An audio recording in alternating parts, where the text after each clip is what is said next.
I'm Jennifer Sanasi. You're watching News 24 Live. I'm joined in studio by sex and relationship columnist Dorothy Black. And today we're going to tell you how to stay connected with your partner after kids come along. Hello. Hey. I like your outfit today. Really? Yeah, I do. Now we're speaking about staying connected after kids come along, and It's a great subject to speak about because Mother's Day is right around the corner. Right. And a lot of our audience have children, and I think it's hard to have that relationship you had before the kids came along, after the kids are here. So where do we start? I think we start by realizing that change is inevitable. I think we've been sold this idea that you meet the one, then you settle down, and that is the plan, and you guys are going to be the same forever and always. And I think that that idea gets in the way of not just personal change, but also life changes. So you start by realizing that change in your relationship and how you interact with each other is going to be inevitable. Like, it's going to happen. Life is going to happen, ups and downs are going to happen, kids are going to happen, and that is going to change how you two relate. And to kind of roll with the punches with that, you know? Do you find that people who don't expect this to happen kind of find themselves in a rut and it causes turmoil in the relationship? Yeah, I think, you know, in my experience of talking to people, it's less about the rut as being surprised that things have changed. They're surprised that they take a moment. So here's the thing. You go into a relationship, you get married or you don't, whatever, you have a kid, the kid comes along. Okay, and then there's like a moment of shifting and change between you and your partner, women trying to reassociate and readjust with their bodies, men trying to readjust with their partners and their bodies and what their interpersonal relationship is like.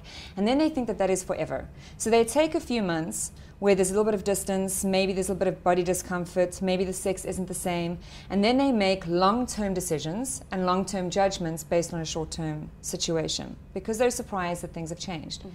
And so I think it's less about a rut as opposed to the immediate assumption of a rut, because for a short period of time, something's changed. Do you understand? Yeah. And I think that really throws people off because they're not talking about it. They didn't expect it, then they're not talking about it, and now they're making assumptions about forever and always. So are you saying we should try not to make long-term decisions about our relationships right after a child has arrived? Right. Well, we should be talking about them. So if you're planning, and hopefully you've planned the child because it's a huge responsibility.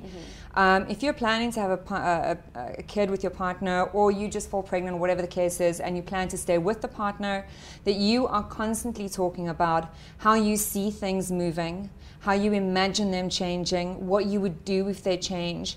You know, teams, when they go into a situation or a challenge, they get a game plan up front.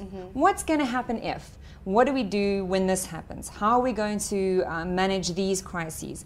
What are we going to do if I don't feel like being intimate? How are you going to deal with that? That takes communication. It takes a huge amount of empathy. And eventually, when the challenge comes along, it takes a huge amount of vulnerability to accept that people are having different experiences and to talk about it.